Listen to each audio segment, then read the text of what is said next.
Well, thanks so much for having me here, and it is really exciting to be able to deliver these lectures about recent advances in designing complex experiments. And I still kind of feel like I'm not sure if I'm a student or a teacher in this area, but I got started working on it in around 2007 when I was one of the earlier people to start working inside of tech companies from economics and saw the A/B testing platform. And I came home and said, wow, Hito, like there could be like an entire research field based on this. And at the time, actually, most of the econometricians I talked to, and I talked to many, were like, I don't know about that, Susan. Like, that seems like a very niche topic. But luckily, I think many people have now seen the light and seen how much power there is for these topics. But I still feel like I'm learning, and this area is very rapidly evolving. And so, I'm going to try to give some ideas of some things, about all the things we could talk about. I tried to pick some things that are on the frontier, that are mostly being published outside of economics, so more of a benefit from bringing them in. Most of my work in this area myself is published in either computer science or statistics or general management journals to reach the broad audience of people who are using them, because economics is actually a tiny subset of the audience. And of course just have to be a little bit choosy here. So apologies for all the topics that are left out. So broadly, what to think about from the big picture framing. I'm going to be trying to frame the experimental design problem as an optimization problem.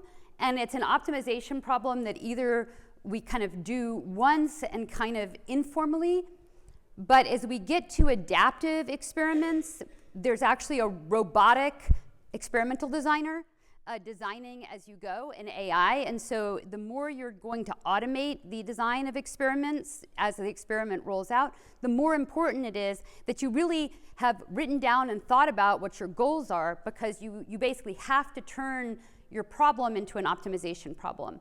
And that, by the way, in practice is one of the hardest things in all the work I have with tech firms, just figuring, it's easy to say, oh, well, just ask them what their goals are. But actually, that is the problem they need the social scientists' help with, is what are the goals, or what are the goals in terms that can be operationalized and optimized against. That's one of my big insights as a social scientist working in other areas, that something that we are relatively good at is actually defining the problem in a way that you can work with it. Then we want to think about what are the key challenges. Of course, there's things you can abstract from and things you have to pay attention to. And finally, then design experiments in order to achieve the goals with attention to the most important challenges. So just as an overview, I'm going to give some inspiration from tech. And then with this optimization idea, it's very obvious and natural once you think about it to say, well, we're going to have to work backwards from what we're going to do at the end of the experiment, or possibly during the experiment at different stages of the experiment if it's iterative and adaptive. So you can't have a conversation about how to optimize your design without having a conversation about what you're going to do with the data. Throughout, I'll be talking about the challenges and the design strategies that address those. And then I'm going to focus in on two areas. One are staggered rollout experiments, which are things that we have a massive amount of attention to working on analyzing observational data that was found in the wild from staggered rollouts, like some states adopt in early and other states adopt late, but very, very little research on the design of those experiments. And that's something I started designing 15 years ago. In practice with no theory to guide me. And so we've been developing recently theory that actually can guide you, so it's not just a heuristic exercise. And then the second is adaptive experiments, and I'm going to focus on the case where you're trying to learn a targeted treatment assignment policy. So your goal is to, at the end of the experiment, or maybe along the way in the experiment, you want to learn how to take people's characteristics or their history of behavior and give them the right policy.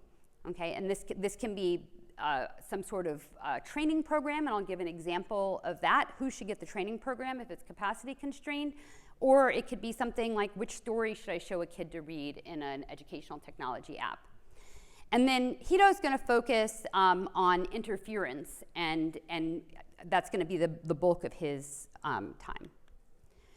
So just to kind of dive in a little deeper to the motivation, my motivation and my experience came from running experiments in tech firms. I started out with the search engine, but then now I've been running a lab at Stanford for the last 6 or 7 years where I've been designing experiments for social impact with smaller ed tech applications or governments or policymakers to try to help people in developing countries, farmers, students, et cetera.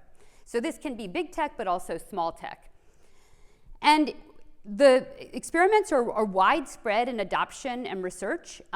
They're integral to innovation and also to business operations. And so I'm going to try to make that distinction a little bit sharper in a moment.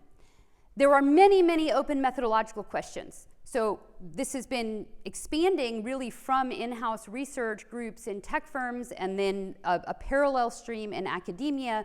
But I would say it's really exploding in the last 5 years in terms of the formal research.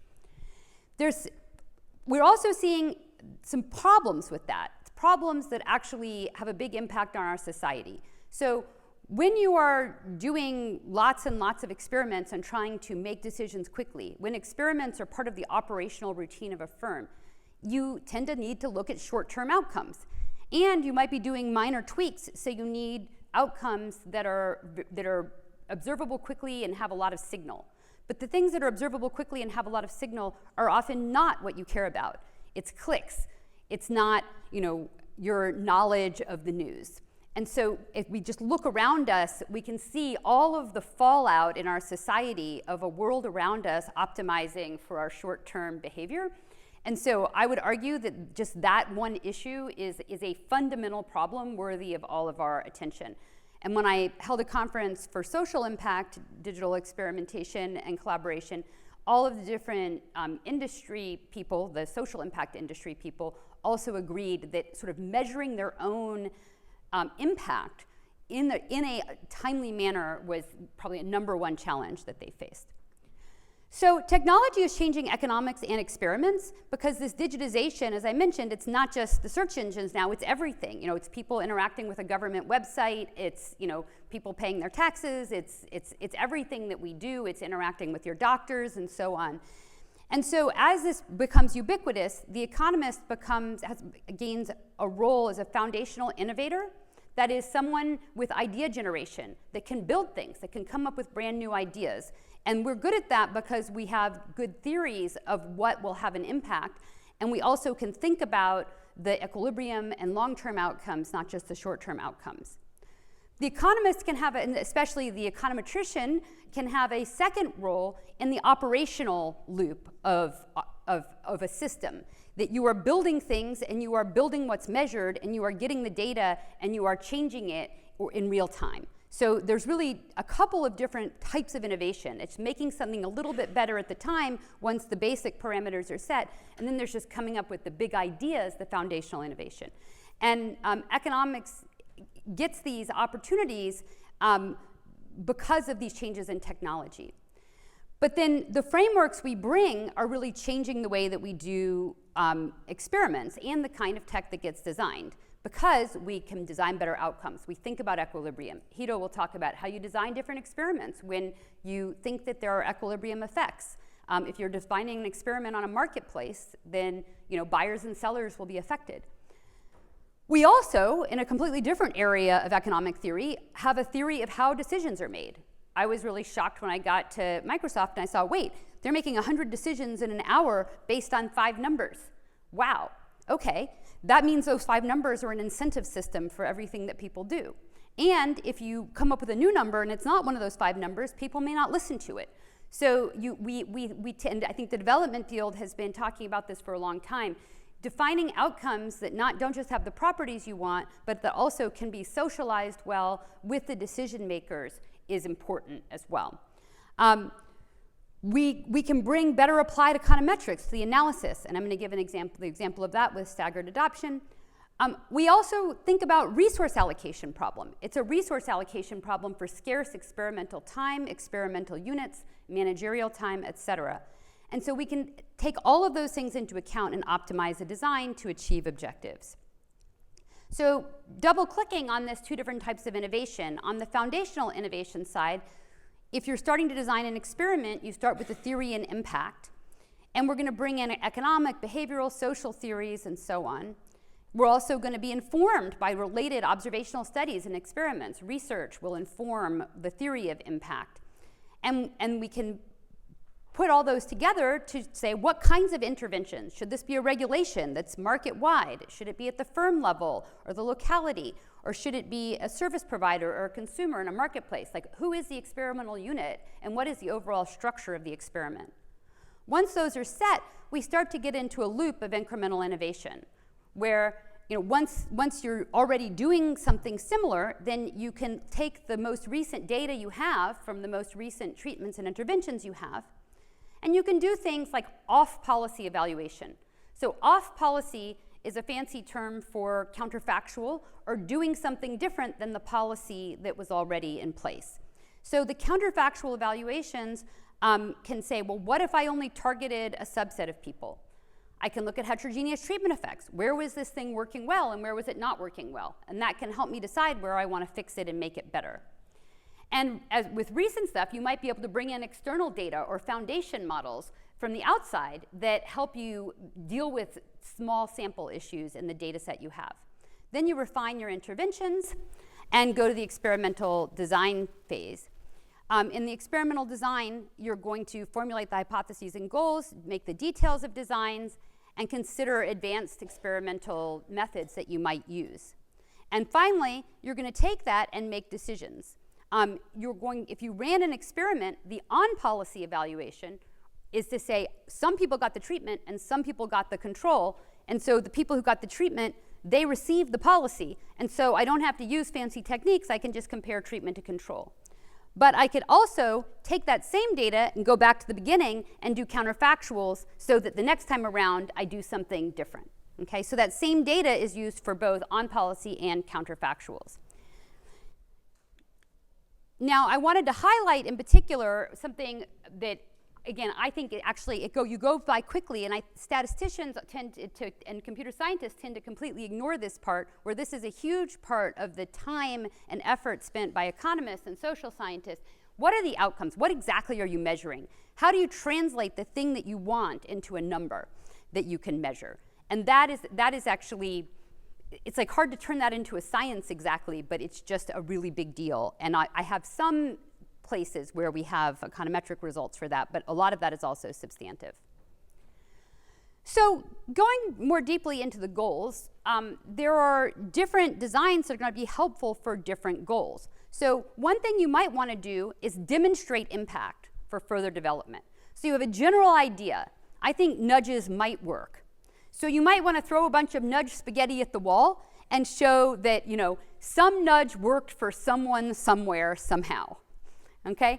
And you're going to do that before you decide to really dive into exactly what would be the best nudge here. And there might just be reasons, like nobody reads that part of the website. So it doesn't matter what you put there, nothing changes. It could be a big black, you know, blinking pirate skull or something, and it's not going to change anything. So you have some bit of just, there's something in the space that could work. It could also be something a little less spaghetti-ish, but still where before you've really refined the hypotheses. Another goal might be insight for future foundational innovation. So I might want to say, hey, you know, it looks like, and I'll show you an example, we built an online program where women created portfolios that they then posted and showed, and we found that it had a substantial increase in them getting a job. Okay, so we want to show that this works, partly because that will hopefully get other people to either build similar things or to measure other similar things. Because for $15 a person, I could get somebody a job, and that seemed like a pretty good idea. So that's and then you can do heterogeneous treatment effects to say for whom did that actually work. You know, it was people with less good social networks or mothers who really needed this program.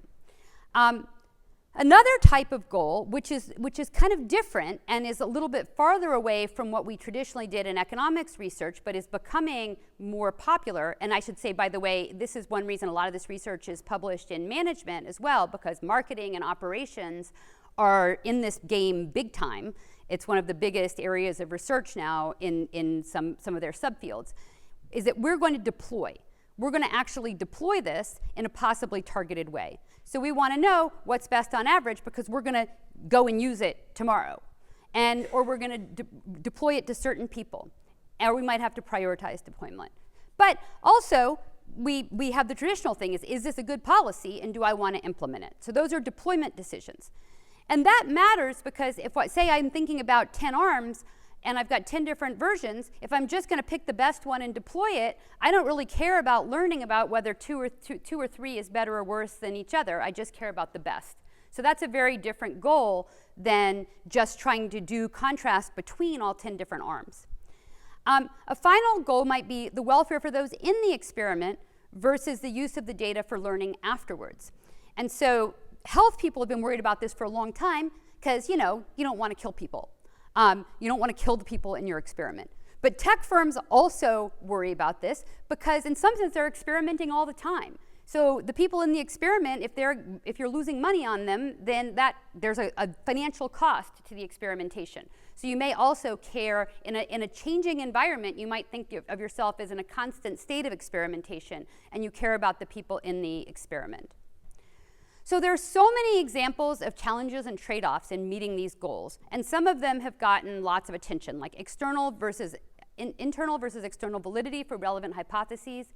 Even in the experimental setting, you can have more realistic things in a pilot versus what you would roll out in a field experiment, or you could worry about stochastic shocks. And I'll show you an example where we had a failure of that. The world was changing, and something that looked good one week didn't work as well the next week.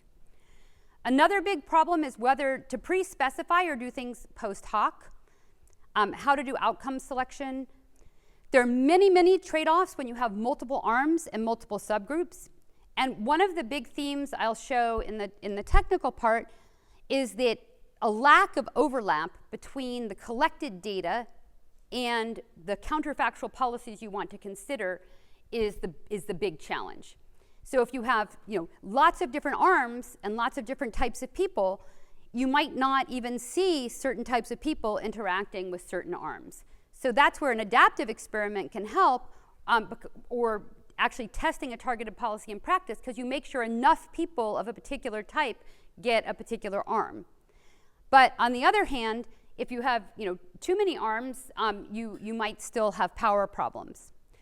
So this recommendation system setting is one where there's an extreme problem of overlap. So I have an application where I've got thousands of stories to recommend to students. And in a randomized trial, we showed that giving students stories that seemed to match their interests led them to read like 30% more stories. So it really mattered. But if I think of the story, the individual story as a treatment, well, each story only interacts with a few children. And so I've got a big problem of overlap if I think of each story as a treatment. And really there's two levels of treatment. One is the policy, which is a mapping from characteristics to stories. That's easier to evaluate. Although, if you were using one policy in the past and you want to counterfactually look at a different policy, you still have an overlap problem. Because, say, the old one only did popular stories, and the new one might surface less popular stories that are a really good match because your kid likes dinosaurs. So the dinosaurs aren't as popular overall, but this kid really wants dinosaurs. And you might not have enough data about dinosaur stories from the old policy. So that overlap issue is a really big issue.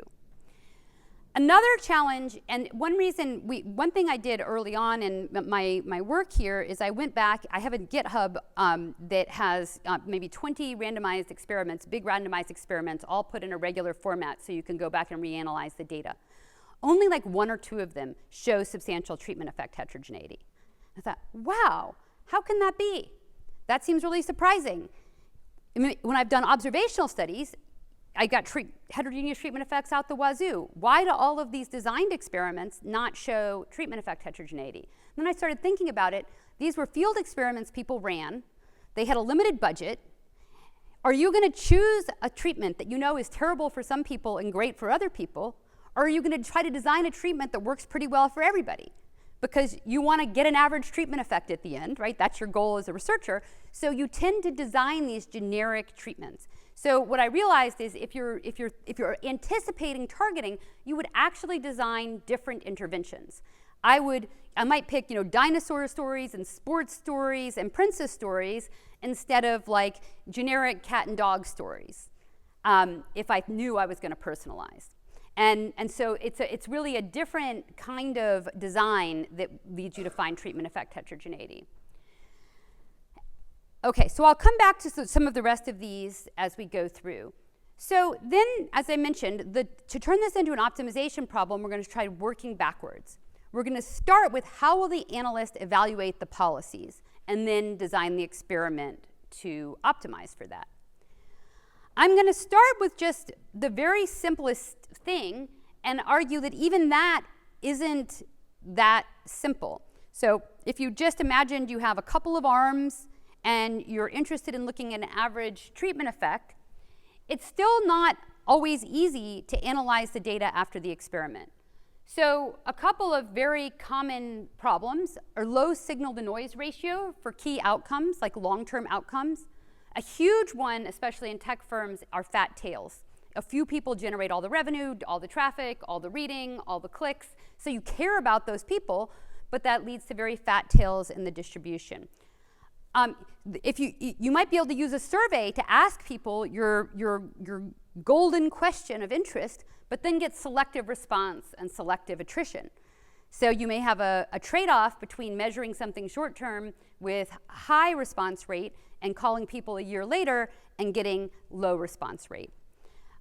So these are all challenges that you would think about in the design phase. And some of the basic approaches we might use to deal with some of those. A first one, and Hito once had a paper that he titled, and I think the editor made him change the title, but the first title was Moving the Goalposts. And I always loved that. He was trying to own the idea of changing the question. And so, sometimes you need to change the question.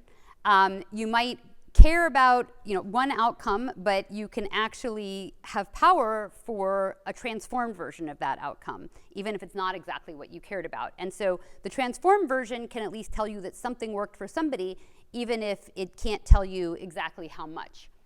Another approach is to combine short-term outcomes into a surrogate index, and we have some work on that.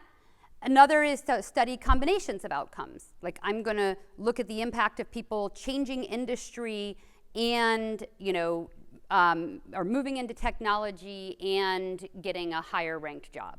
So these are like two different outcomes, and I can combine them into one combination outcome. But these are, once you have lots of outcomes, and if you're watching people over time in an application, or if you're watching people over time in their career, there's really a very large set of possible outcomes you can study, and how to figure out how to use them is tricky. Another thing is just we may end up needing to do modeling to get power. So we might want to residualize out covariates. I'm going to get into some more details about panel data methods where if I'm doing experiments on cities or schools or hospitals or even countries, I might end up analyzing the experimental data afterwards using modern applied econometric methods. We might also put in some functional form assumptions on how covariates interact with treatments, or how treatment effects vary across parts of the distribution. And so in a recent paper in JRSSB, we proposed semi-parametric efficient methods for estimating treatment effects where we leave the distribution of outcomes flexible to allow for fat tails, but we parameterize the treatment effect as a function of the quantile. And that allows us to use the information in the tails. So we may end up using these kinds of more advanced techniques even for simpler problems. And it's becoming quite common to try to use those techniques in practice for these very commonly encountered problems like fat tails. Now, if I'm going to do all this, I've got a huge headache for my pre-analysis planning. I'm going to write down a pre-analysis plan and say what I'm going to do, but how am I'm gonna have to choose a functional form, and I don't even know if it's so noisy that I need to do it, and I might do something simple if it's well powered, but I might need to do something more complex, and I don't really know the distribution of outcomes before I start. So I've got a huge headache in doing the pre-analysis planning, and in my teams I end up spending months on this and kind of pulling my hair out, trying to think through all of the different states that can occur. One place machine learning can be really helpful, though, is that like data-driven model selection is a really good way to just, I don't have to say, is it going to be a lasso or a tree or a forest or whatever. I just say, I'm going to take a control group or a certain data that I'm collected afterwards, and I'm going to find the best predictive model and use that instead of trying to specify which variables are going to go in my regression in advance. So machine learning, which is data-driven model selection, can help simplify my life in that case. All right, so now I'm going to dive in more detail to designing staggered rollout experiments. And I picked this one not because it is actually the most popular, and the method I'm going to show you, as far as I know, has not been literally deployed in practice, but a lot of very simpler neighboring methods are getting deployed, and this is right now a very hot topic of research for the researchers doing large experiments. So this is kind of on the frontier. But I like it for an example for these lectures and this audience because it's showing how to connect the researcher as an applied microeconometrician using panel data with the experimental designer in a way that I don't think we had thought as much about before. So I'm going to focus on this paper that we published in Management Science last year, but there's some other closely related things very recently, both from tech firms, some in economics, and some in statistics. So the problem we're looking at is one where we want to estimate an average treatment effect after an experiment. And again, we're thinking about cities or regions, and Hito will tell you more reasons why you might need to do that. But imagine that's what we're doing. So we don't have a lot of units. And we have seasonality. So, you know, there might be, it might be a lot of tourists in Florida right now, but not in Texas. And then those will change as the seasons change. So in that setting, we might want to understand the impact of, say, a city-level intervention. And in the empirical application in the paper, we look at flu infections. It's a fake experiment, so it's a semi-synthetic application, but we use real data for the flu infection rates. And so what we might want to think about is what is the impact of, say, a flu vaccination campaign on the flu infections. And you can see from this picture, we have in mind that the impact might be small in the beginning, and it might be somewhat cumulative. So we also want to measure that over time. And so there's tons of observational papers that intended to do just that, like not very long ago. So that's the kind of application we have in mind. So in this case, we have N units, T time periods, and the design is for each unit in each time period, should they be treated or not. I'm going to focus on cases where the treatment is irreversible, so we can't just turn it on and off. So either like you have a campaign operating or you don't. And the potential outcomes can depend on the whole history of treatment, and that's what gives you this kind of curve. I want to say this is one of many very common examples of multidimensional outcomes. Like I could pick to analyze 3 months in, or I could analyze 5 months in, or I could analyze the area under the curve. There are many ways to combine those outcomes. So for the purposes of this talk, we're just going to average the T+1, T+2, et cetera, treatment effects with a simple average, but you can do it, you can imagine doing it in other ways too. So these are very common in observational data, but tech firms are doing them all the time as randomized experiments and then analyzing the data afterwards. And so when I myself tried to design and implement these experiments to start with, I just used simulation techniques to try to optimize the design. I didn't have any theory to guide me. So the questions, how should we design this? How fast should the rollout occur? Should I like treat a lot of people quickly? Or should I go slow and then fast? How does that answer depend on the hypothesized carryover effects, like how many periods it takes for things to stabilize? How can we use historical data to optimize design? And finally, can I use an adaptive design to help me do better? So, and one of the problems you have in practice, especially if you're working with a firm, is that you start rolling something out. If it looks good, they get very excited and like, okay, let's just roll it out quickly. Or, you get tempted to change things in the middle. So once you start seeing this data roll in, you might want to adapt to it. But of course, you would pay a price if you were honest about your adaptivity. And so what I'm going to show is a way to design this so that you can tie your hands in advance, but still get the benefits of adaptivity. Although it's going to be adaptive in some ways, but not others. And it's particularly not going to be adaptive in the is this working way. So this research area is still ongoing. It's going to be adaptive in other ways I'll show. So let me first talk about the solution to the optimization problem in a non-adaptive pre-planned experiment. And so this little script L is the number of periods of sort of dynamic treatment effects. So it's the number of periods where the treatment effect will continue to have a carryover effect. And so we're just, again, for simplicity to make the analysis clean, we're imagining that you're going to pick a number of periods you're studying, like 5 or 8, based on a hypothesis, although that, again, is something you could learn about. And so we're going to assume after the experiment, we're going to use something like matrix factorization or a latent factor model to estimate the time effects and the unit effects. And so the simplest case is two-way fixed effects, but it also, what we do in the paper is allow there to be latent vector describing each unit and a latent vector describing each time period in the more general case. And so after the experiment, we're going to use panel data methods and analyze the treatment effects, and we'll estimate the treatment plus 1, treatment plus 2, treatment plus 3 treatment effect, and aggregate them.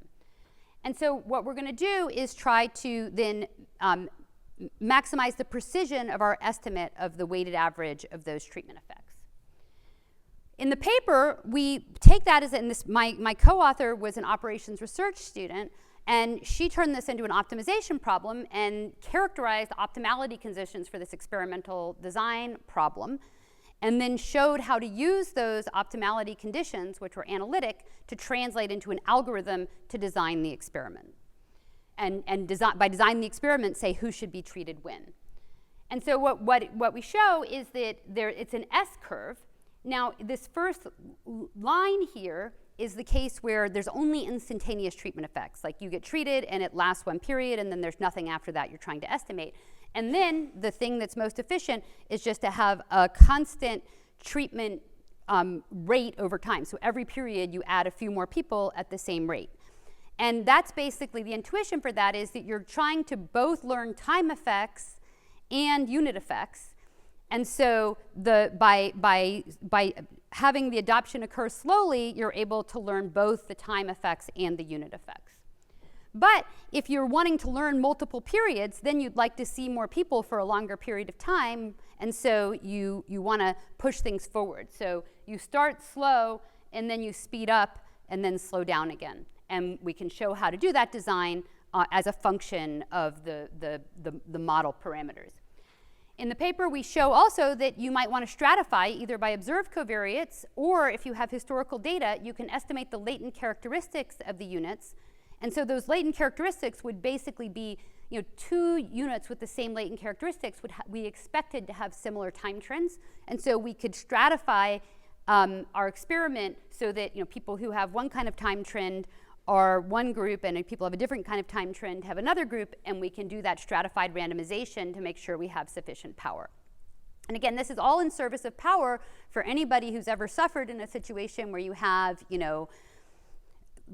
50 cities of the same size, or 30 hospitals, or 100 schools. Like, this is the kind of setting that you're going to be trying to get every ounce of power out. Okay, so that's the pre-experiment planning. But now, what if you want it to be adaptive? There's things you don't know at the beginning that you might learn as you go along. And so this adaptive would be more a situation where you don't have as much pre-experimental data. Like, you don't really know what your outcomes look like until you start the experiment. It might be survey data that you're going to be collecting, or administrative data that hasn't been collected before. or maybe you just didn't have access to it, which is also something that happens to us as researchers. We plan this whole experiment, but like meanwhile, 6 months of working with people to get a data sharing agreement to actually see the data, and then you have a day to plan your experiment before you launch it. So that happens too. So for whatever reason, you don't have a lot of pre-experiment data. And I want to kind of have a robotic version of me who's going to update the experimental design as I go through. So I'm going to look at, there's a world of decisions that you could make adaptive. I'm going to look at 2 decisions, and you might say, why are only these decisions? But with these 2 decisions, I'm going to show that the adaptivity doesn't really come at any cost. And most of the time, if you have adaptivity based on treatment effect sizes, it does come at a cost. Okay? So I'll first show you an example where you kind of get adaptivity for free, almost for free, and later I'll show examples where it comes at a bigger cost.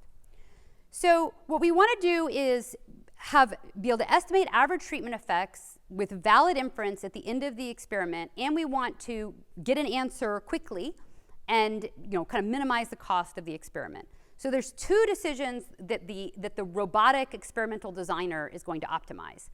One is whether to stop the experiment, and so you're going to stop the experiment early if you reach the desired precision. And this is something that medical people have been actually doing for quite a long time. They think about stopping experiments early. Second is the speed of treatment rollout, because as we previously showed, who gets treated when depends on how long the experiment is. So if you knew you were going to stop earlier, you need to start treating people faster. So once we have an adaptive end time, we also want to have an adaptive rollout speed. So these are the 2 choices, and the treatment design or rollout speed and the termination rule. But we want to also have efficient estimation and valid inference after the experiment ends. And so at the end of the experiment, I want to use all the data. So we propose an algorithm that does that. And the way that we solve the problem of adaptivity is we use sample splitting. So let me first explain, well, why is it that there's a problem at all if I have adaptive experimental design for using the data afterwards? Okay, well, if I have adaptive experimental design, that means the robotic designer is peeking at the data and then making decisions based on the data. That means even though it's a randomized experiment at every moment, the early outcomes are correlated with the later treatments. And there's all sorts of ways this can go wrong. In the tech firms, you see people wanting to turn off their experiment as soon as the t-statistic is over 2. You see people wanting to, gosh, it's at 1.95, or 1.83, can I just run the experiment a little longer and then I'll stop as soon as the stars appear, right? And researchers, of course, have this incentive as well, although I'm sure nobody has ever succumb to that temptation within the economics community. But that invalidates your inference, of course, if you stop at the moment that the last few observations you collected look good. So that's the problem we're trying to solve. Here, we're not going to be being adaptive based on the t-statistic. The things that affect how long the experiment runs are actually the variance of the outcomes. And that's what's going to allow us to be adaptive for free, because we're going to basically be adaptive according to the variance, and I have ways to estimate the variance without invalidating my inference for the treatment effects. So the way we do this, and again, these details are not important, so I'm not, you shouldn't go home and memorize these details. I'm trying to just show this to you, is that this is an idea of how this kind of algorithm can work. So and by the way, there are not that many of these. This is a very new area of research, of people figuring out how to do all this sample splitting exactly right to achieve your goals. So we split the data into a non-adaptive group of units and 2 adaptive group of units. And the non-adaptive group of units, those are we're going to roll out the treatment as if the maximum time period was going to be the end of the experiment. So for those units, you're going to be wrong, and you're probably going to treat them too slow. So it's a small group of units, and that's going to come at a cost. But I'm just going to use those units to help construct my belief about when I think I should stop the experiment. And then using that, I'm going to then solve a dynamic programming problem that tells me, given who I've treated so far, who should I treat now in anticipation of when I think the experiment will end. So, and then at the end, I can use all of this data for post-experiment estimation and inference, but I'm still going to have to be a little bit careful about how I do that, and I can't use all the data to estimate variances, for example. And so what we show is that, in fact, it comes up at approximately no cost to the estimation of the treatment effect, and it's going to improve the estimation precision. So we then do a little semi-synthetic application. We have a couple in the paper. Again, we took month-city observations that are aggregated from market scan insurance data. So this is the real distribution of month-city influenza data. And we artificially assume the flu season keeps lasting just so that we can do simulations with longer experiment lengths. But in this simulation, we show that the adaptive design lowers the estimation error of the treatment effects by 20% and also lowers the experiment cost and leads to substantial early stopping. So this is a potential way that you can get more power and have things go cheaper. Again, I'm not showing you this method because this is like the method that everybody is going to use forever or even particularly often, but more to illustrate these ideas that it's, what was this working backward approach? We had the challenge of power and we had heterogeneous unit and time shocks. So the applied econometrician says, hey, at the end, I'm going to use outcome modeling of latent time and unit effects the way we always do in applied econometrics. Then my design choices are going to be, how would I like to roll out those treatments and how long should the experiment be so that I can answer those questions that future me will try to analyze. And I'm going to then take that as an optimization problem with an algorithm for the rollout design and a characterization of the solution. The adaptive approach automates some of that, and it tries to be very careful about sample splitting and what is adaptive and what is not, so that I can still use all my data to estimate treatment effects at the end. So I do want to highlight that in general, this idea that outcomes in the early periods are correlated with assignment later does create a problem. And I've got a couple papers on this. Several other authors have been working on this. I have a paper in PNAS in 2021 where we basically show how you have to adaptively reweight the data in order to reanalyze it.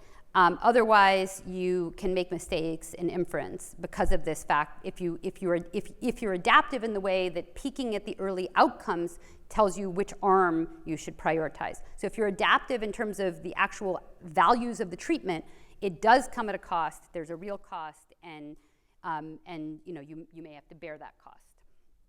And it also just really complicates your analysis. Like it's just a headache to plan when you're going to have to do this complicated analysis afterwards. So as I'll come to later, one way to get out of those headaches afterwards is to use an adaptive experiment as a pilot and then run a simple RCT at the end once you kind of know what works. And then you have nice clean data that can be analyzed, and getting back to the economist as a political economist or as an organizational economist, sometimes it's like worth the money just because your decision maker wants simple, easy to understand results. Now maybe your decision maker is a journal editor. Now we've got lovely journal editors in the room who can tolerate more complex analyses, but your referees and your journal editors also might be happier if you have very simple analyses at the end. So if you're going to do this complicated analysis, you do need to believe that there's going to be a benefit. So I'm also not recommending that everybody do it all the time, or at least it needs to get much more routine and accepted for the benefits to outweigh the costs. But if you're in an environment where you're going to be doing these kinds of experiments often, then it can be worth the investment to do them efficiently because you can learn more. Or if it's a very high stakes thing, like vaccine rollouts, something like that. Okay, so now I want to switch over to a second category of things you might do after an experiment, which is to estimate and deploy targeted treatment assignment policies. Okay? So, and that's really like all the digital services we interact with. That's the stories for the kids and applications like that. So to start with, working backwards again, what are things you might do at the end of an experiment related to targeting? Well, the thing we've been doing forever is heterogeneous treatment effects or subgroup analysis at the end of an experiment. And so, sometimes you only have a few covariates, and so you just test them all. Sometimes you had some pre-specified hypotheses or things that were clearly very important from a policy perspective. And then it's kind of easy. And I'm showing an application that I'm going to carry through for a little bit. This is a paper with Emil Pallerco that was presented actually on Monday here in the NBER, although he didn't get to this part of it. So anybody who was there, I'm picking up where he left off.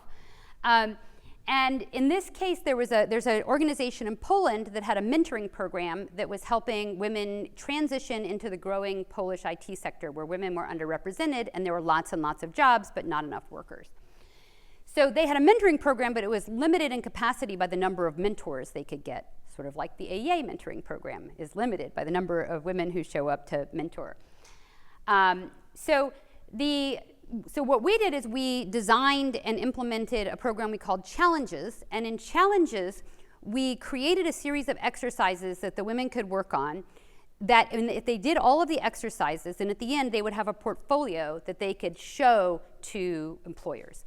And of course, this idea didn't come out of the blue. We interviewed the employers in Poland, and we talked to the people running the mentoring organization to find out what is the big problem if you're a biologist trying to get into tech, and it's like people don't know if you can do the work. So having a portfolio is solving that credentialing problem for the people.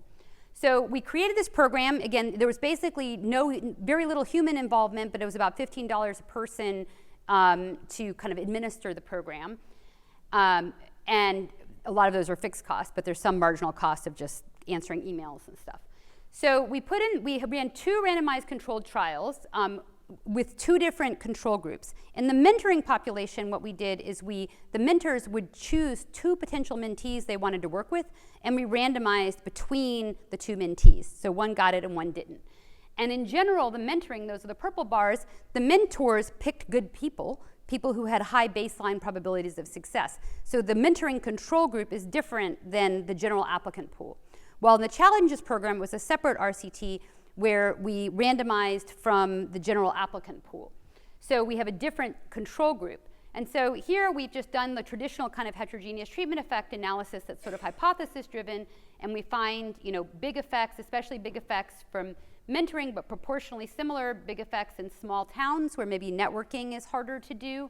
And we found like smaller treatment effects of mentoring for people with low experience and so on. So this is like the standard kind of hypothesis-driven thing, and we relate that to theories about signaling and networking. Before I go on, that's for the pre-specified version. Then 2 other versions, you could do everything and then do multiple hypothesis test correction, perhaps accounting for the fact that your hypotheses may be correlated with one another, so you don't pay such a big multiple hypothesis test penalty. Liz, Shake, and Zhu have a nice paper showing how to do that. And then you can also do data-driven hypothesis generation, like causal trees or forests and others. And something I don't have time to talk about today, but I'll point you to a nice paper by Ludwig, Mulanathan, and Spies, also look at heterogeneity, looking at lots of different outcomes and how you might aggregate lots of different outcomes or look for effects in lots of different outcomes. But what I want to talk about today is estimating targeted treatment assignment policies. So here I'm just going to do a tiny bit of math. So first let me define a policy. In this case, we have limited capacity for the program, so there's going to be a variable Q, which is how many people can get treated, or what fraction of the people can get treated. X are the covariates, or the characteristics of the people. And a policy is a mapping from your characteristics, like are you in a small town, or what's your experience, to whether you get treated. And the expected value of the policy, this equation is kind of a mouthful. It's not many symbols, but there's a lot packed in. and we're not used to looking at it, so let me just slow down there. Pi of x is an arm. So pi of x here would be assignment to mentoring or assignment to challenges or assignment to nothing. And then y is the potential outcome. So y depends on which arm you're in. But I'm taking the expectation over x, the covariates. So the assignment becomes a random variable because the assignment depends on the characteristics. So I'm taking the expectation if I use this mapping to assign people to actions. All packed in there, and that's the value of the policy. Remember, pi is a function. It's a function mapping from x's to actions, and it has a value I can compute. So the first thing I can do is what we call off-policy estimators or counterfactual estimators, and I can try to see what would happen if I used a targeted treatment assignment policy. So supposing my data, I collected data, and this is x1 and x2. Some people, for each, there's nice overlap here in that, you know, there's, for each region of x1 and x2, there's some people in each of the 3 treatment arms.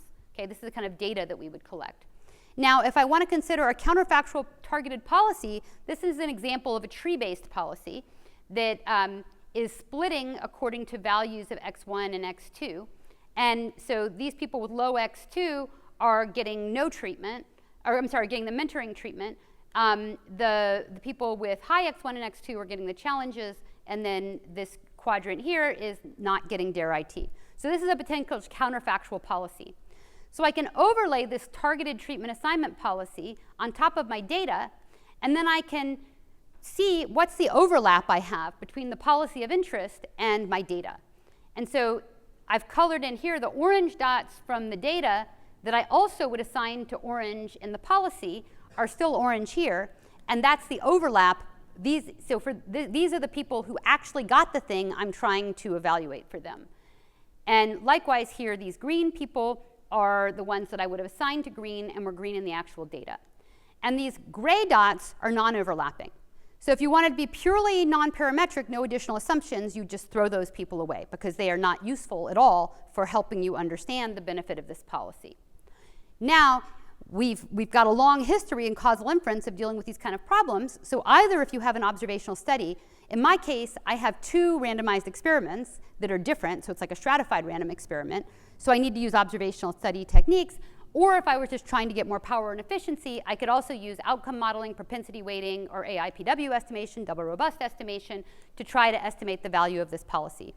And it turns out all of the mathematics for doing the simple counterfactuals, what if I treat everybody, or what if I don't treat everybody? It's actually all the same as if I'm doing a targeted treatment assignment policy. And the way to think about that is I can say this policy is, I can redefine treatment. It's like treatment prime. This policy is a treatment. And so these are the people who got the treatment. So this is just like analyzing treatment effects, just average treatment effects.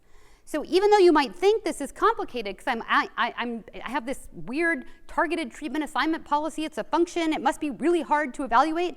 It's actually like exactly equally hard to evaluate as an average treatment effect. Okay? So that's what we're showing here. Now, the overlap problems might be worse, though. And so that's a challenge, especially if I have lots of, I'll talk later, I've done adaptive experiments or I have lots of arms. So we can do off-policy estimation. Okay, so then what would I do next? Well, if I'm actually trying to help the company prioritize who should get into which program, then I want to design a policy. I don't want to just evaluate a policy. I want to optimize and choose what's the best policy for them. In this particular case, there's a constraint, so it's a constrained optimization problem. And so we develop an algorithm that does the constrained optimization. And in another paper I have with Eric Friedup and Wu and Wager, we develop that optimization further, theory about it, and we have software for it as well. So what we're going to do is optimize who should get in the program. So first, we estimate the treatment effects for each arm relative to not getting in the program. And then we're going to solve this optimization problem, which is basically like bang for the buck. Like I'm going to put somebody in a program, and I'm going to prioritize people by the bang for the buck that I get using just, you know, the shadow cost of the spot. So it's standard optimization. And this picture shows what are the benefits from targeting. So this on the x-axis is the share of the applicants getting a spot, And if I'm randomly assigning people to treatments, then as I assign more people, benefits go up linearly, because a random draw of a person is going to have the same marginal benefit. So just linear, more people, more benefits, linearly. But when I do targeted treatment assignment, it goes up relatively quickly, then it becomes more linear later. And what's that saying is there's like a set of people that we can identify that really benefit from these programs, and so prioritizing them to get in first can give us more benefit for the same number of spots. And that's the benefit of doing this targeting. And I should emphasize that when you do all of this, you have to be very careful to not use the same data to estimate your policy and to evaluate the policy. And you can use cross-fitting, or that's a glorified way of doing held-out test sets. So that's something that all of this is super careful about, because otherwise if you're using the data to come up with an optimal policy and using the same data to evaluate it in a machine learning setting, you're going to way overstate your benefits. Okay, so those are some of the things we want to do at the end. Now let me come to the point of we want to think about optimizing an experimental design. So there's a few really important theoretical points that guide optimal experimental design for this type of setting.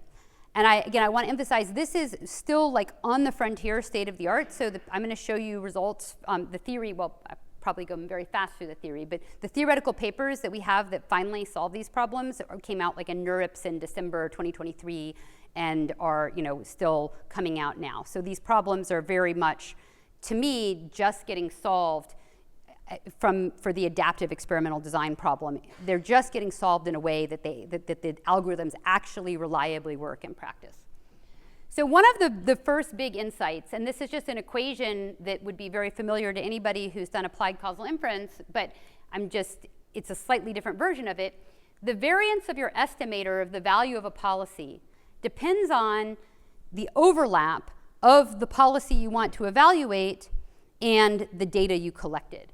So this is like the expected value of the inverse propensity score is what determines how good your regular applied causal inference estimates are. And if you have very low propensity scores, then your variance blows up and you get a high variance estimator. And what you usually wish you had if you were trying to evaluate a policy is a pure randomized experiment where your propensity scores are nice and even, so you don't have to divide by small weights and blow up your variance. So when we're doing this from a policy perspective, what we're going to care about is the overlap of the data that was collected. So here AI, XI were collected in historical data, but now I'm thinking about a new counterfactual policy. And so overall, the quality of my estimate is going to depend on the overlap between the historical data I have and the policy I'm evaluating.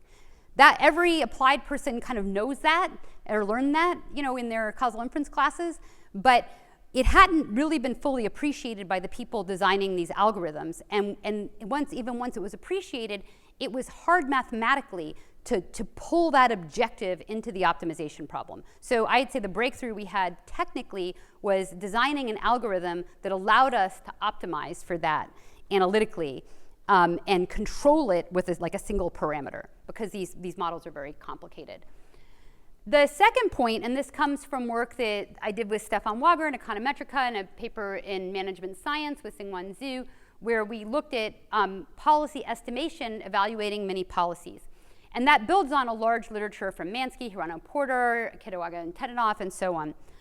One of the things we were highlighting, first we were looking at cases where you might estimate propensity scores, although here they're known, like some of that literature had assumed the propensities were known, they're known here. But in general, the quality of your policy estimate depends on two things. One is how big is the policy class you allow yourself. So if you allow a really complicated non-parametric policy class, then the quality of your estimate, all else equal, might get worse because you're going to be trying to test lots and lots of different policies, and that complexity you pay a tax for when you're doing your optimization. The second point is that it's the worst case variance in your set drives the worst case performance of your optimization problem. So if you have something, if you have an allowable policy that you estimate very badly, then you could make a mistake for that. So both of those things drive you to want to actually restrict your policy class, and that's something that we found works very well in practice. And putting these things together, we have been designing adaptive algorithms that are designed to manage overlap for an uncertain future so you're trying to be very careful that you continue exploring and gathering data about any arms that you might want to evaluate later. And then you start dropping arms if you know they're bad, or arms for particular contexts. And then we also come up with some approaches that try to really target the overlap to make sure that we are mitigating the risk of not gathering data about the things we care about. So let me now talk about how we do iterative and adaptive experimentation. And I'm going to build this up by starting with an overview and then showing an iterative experiment, and then show where I was the human in the loop designing the experiment and redesigning it and redesigning it and redesigning it, versus when I fully automate it. So again, there's going to be a little bit of a loop you go through where you might have a previously deployed policy and you can evaluate the previously deployed policy. Then you can compare alternative counterfactual policies, select and deploy a new policy, and then gather some more data about it. And in this loop, what the firms might do, if you're not advising them carefully, the firms might actually just deploy the policy for everybody. But what you try to do, if you're the statistician involved, is argue, oh wait, no, don't roll it out for everybody, keep randomizing, keep a holdout group, keep something else, and ideally collect some data randomly, because I need that random data if I want to do off-policy evaluation for future policies. Because going back to this picture, this equation here, if tomorrow I'm going to come up with a different recommendation system, I'm really going to care about the overlap between the data you collected and my optimization.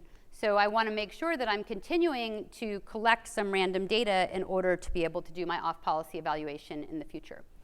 So there's actually been an explosion of papers, especially in marketing, that take data and do off-policy evaluation of heterogeneous treatment effects and targeted policies. Only a small number, and really this is not about interest, it's about access and ability. A small number of people have actually been able to estimate these policies, deploy them, fix them, estimate them again, and publish about them. So there's a few papers, a very small number, and I've got a couple in that vein. So the first one was a paper that I did with Sean Cole, Shangdukta Nath, and Jessica Zhu, and this was a agricultural advice service in India. And there, it had limited bandwidth for calling people, and so we were trying to call the right people at the right time. And actually, women weren't picking up very much, and we especially worried we were calling the women at the wrong time of day for them to get the advice.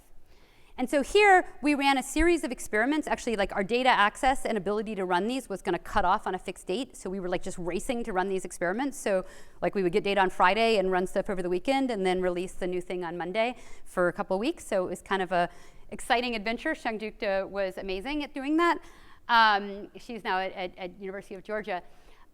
But so the goal was to deploy an algorithm assigning call times to farmers based on their engagement. The input is your past data, and the output is an estimated policy assigning call times to each farmer. And so the design is a sequence of experiments, and it's a two-level randomization. The first randomization is, are you in the uniform group or the targeted group? And then within the uniform group, there's randomization for which time you get. And so this uniform set is what's going to give me my nice overlap, and it's going to give me clean data for estimating next week's policy. So we take the data from the first week, we, over the weekend, estimate pi hat, and then program it up and deploy it, and then the people start getting their calls, this group of people starts getting their calls according to the targeted times. And then we did that a couple of weeks. So this allowed us to do a few things. One is, we could just see how well our techniques were working. You might say, well, of course they're going to work. You have a randomized experiment. You're using valid techniques. It's all got to be great. Well, hold on. The world changes. and we're going through an agricultural season. So we first wanted to use all of the historical data, but it turned out that the world was changing. So we had a trade-off between lots of data to estimate versus upweighting recent data that would be more accurate. And so we showed, in these weeks, we didn't have time to adjust, so we kept underperforming each week relative to what we predicted the last week. Then at the end, when we had time, we were able to analyze the data and see the time trends and then show that if we, counterfactually, if we used more recent data, we would have alleviated that problem. But we never got to test whether our better algorithm actually works. And so the results, we found an 8% improvement in the farmer engagement. On the basis of this, we were able to upweight the women and show that you could improve women's pickup a lot for a small loss of the men because the women were very sensitive to the pickup time. And then we did the off-policy evaluation for the shocks. Okay, so that was human in the loop, and it was very stressful, and it required, us to work really fast. So on the other hand, you can spend months in advance to plant something and then let the robot make all your decisions during the experiment. So now you've just shifted your stress to before the experiment because you have to think of everything, okay? But then during the experiment, you can sit back and kick up your feet and watch the data roll in, okay? So of course you're still stressed during the experiment that you planned it all properly and nothing broke. So I'm now gonna talk about the robotic and analyst. Again, goals. So there can be different goals. Most of the computer science literature has worried about regret during the experiment, the well-being of the subjects in the experiment. So like 99% of what's been written about bandits and adaptive experiments is about that. 1% is closer to what I think a lot of us are thinking about, because a lot of times we're doing experiments for scientific discovery, for knowledge, or we're going to estimate something and deploy it once. So in social sciences, the policy learning part is much more important, and Casey and Saltman have a nice paper in Econometrica kind of highlighting that case. So there are trade-offs. First of all, when you're doing this experimentation, there's a trade-off between exploitation and exploration. So exploration is going to give us overlap for any future estimation we want to do, but exploitation is going to make the people better off in the experiment. That seems simple, but it's actually not so simple, because if I have lots of arms and I'm going to think about a targeted treatment assignment policy, then exploitation also can give me more overlap with the targeted treatment assignment. And so if I want to go show a decision maker after the fact, if I want to go say, hey, folks in the hospital, you should adopt this targeted treatment assignment policy I have for giving discounts for contraceptives, that was a case I did, if I want to go and do that, I might want to have precise estimates of exactly what the policy I recommend at the end is going to do. So exploitation means giving more experimental units to the things that are working well. If those things are also the things that I want to get precise estimates about, then exploitation may also be good for hypothesis testing after the fact, because I care about some hypotheses more than others. Okay, but so there's trade-offs here. In addition, if I'm adaptive and I try to use the data to load up on the things I think are good, if I make a mistake, I can make things really terrible. Because if I make a mistake and I don't collect data about the best arm, I've got a massive variance at the end, and I'm very, very sad. Now you might think, oh, I would never do that, but it turns out your robotic experimental designer does that all the time, especially if your robotic experimental designer is not a very, very good applied econometrician. And so I'm going to show you what the robotic experimental designer is going to do is essentially like doing causal inference under unconfoundedness. And that's a delicate thing. You've got to get your functional forms right. You've got to check everything. So automating that process and having it go well is difficult. And that's one of the things I've been working on. Okay. So let me just do a quick run through of basic bandits. So this is an application I did with the New York City Department of Finance, and they were trying to get people to pay their traffic tickets so that poor people didn't get their cars booted, which would cause them to possibly lose their jobs. So we used the adaptive experiments in the prototype stage to try to decide which email to send. Now, if I wanted to do an RCT with 10 emails, I could do a 10-armed RCT, but that would need to be very big. And it actually wouldn't be optimized for my goal here, because I just want to pick a couple of good emails. I don't care about whether 2 is better than 3 or 3 is better than 2 if they're both bad. So I would like to put more weight into the good baskets. What a multi-arm bandit will do is it will start out by randomly assigning among the different arms. And this is a binary outcome, so the variance already depends on the quality of the arm.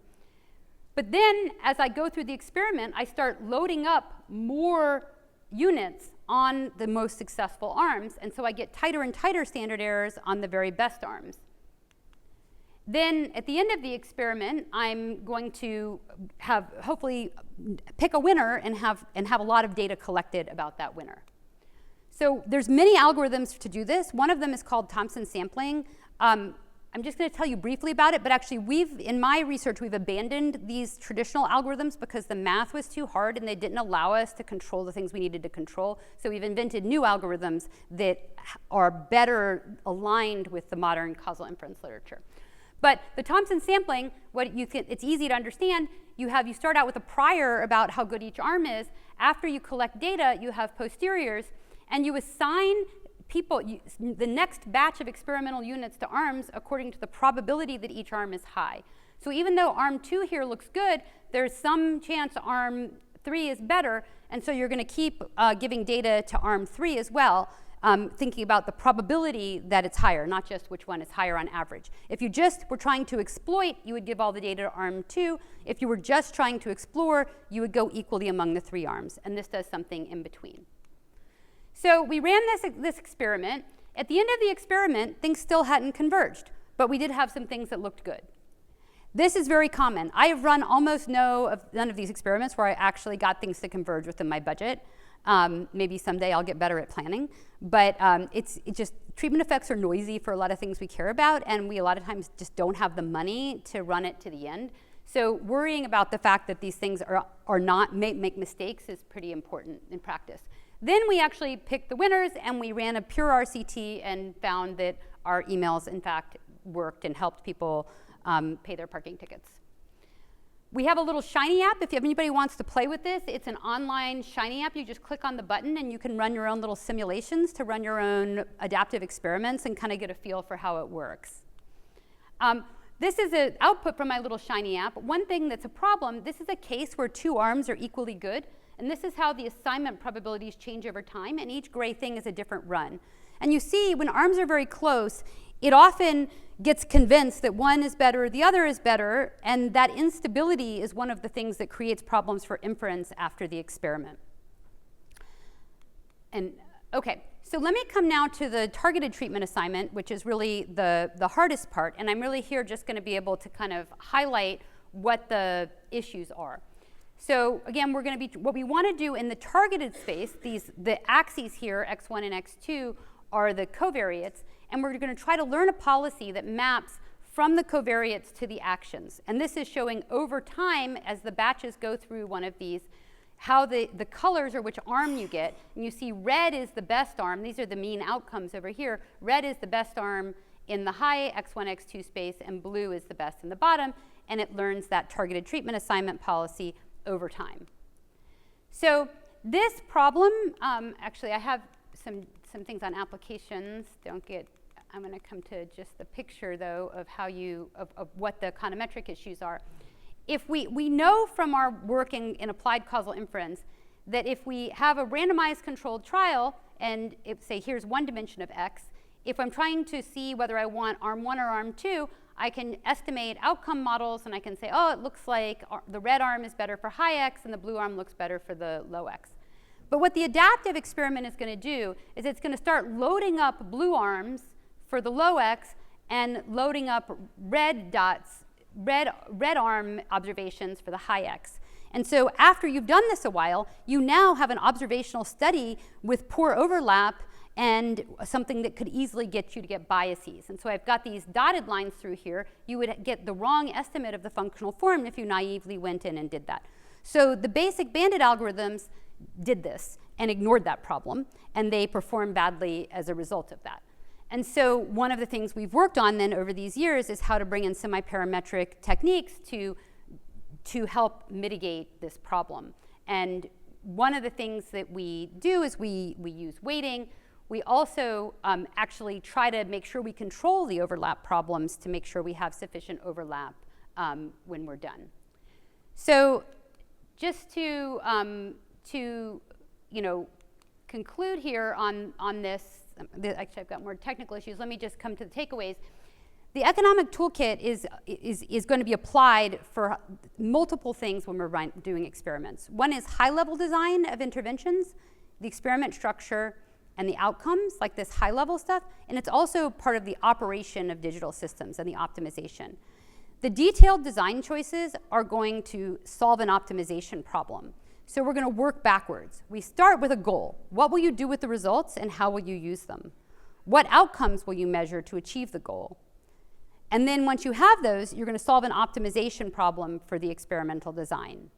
Now, when I started doing this, it was informal, kind of intuitive simulations. But the problem is the optimization space is so large that we would produce reams and reams of simulations, and there were so many scenarios, and it was just overwhelming.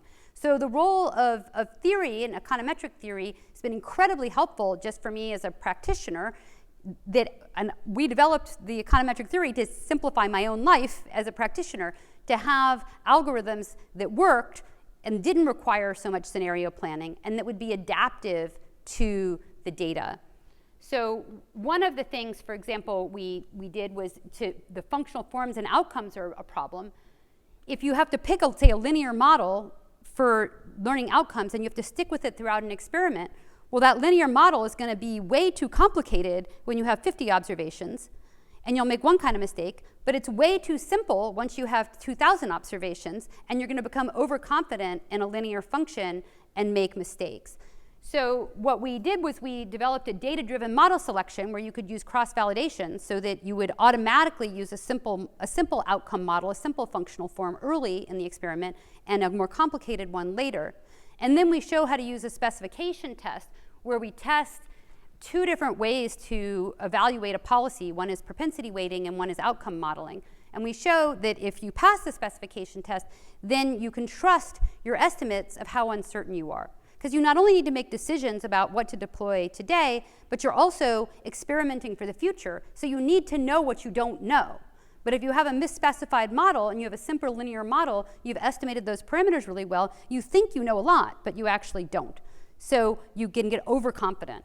So we had to kind of come up with ways to guide this exploration and exploitation in a very automated fashion, which we now have. So in the fully adaptive case, this fully adaptive method is an AI replacement for the experimental designer who's solving a causal inference problem with unconfoundedness at every step. And we've tried to figure out how to automate that problem, but it's a hard problem to automate the applied econometrician inside the loop of an algorithm. It's getting closer to working reliably, but I still don't advise people to go out and do this unless they're going to do it a lot of times, or they have a bigger team, or they're interested in a methodological contribution, because it is hard and it doesn't always work like you would expect. My goal would be within a few years, you will have more and more applications and people will be able to reliably do these off the shelf. And it's getting closer and closer. So as a takeaway, the toolkit, again, is going to be something that we can use. The economist has multiple roles. We are treating it as an optimization problem that forces us to write things down. It forces us to be clear about our trade-offs. Economists are good at trade-offs, and we're good at writing down trade-offs and thinking about trade-offs, and that's actually a common theme through all of this. So let me stop here.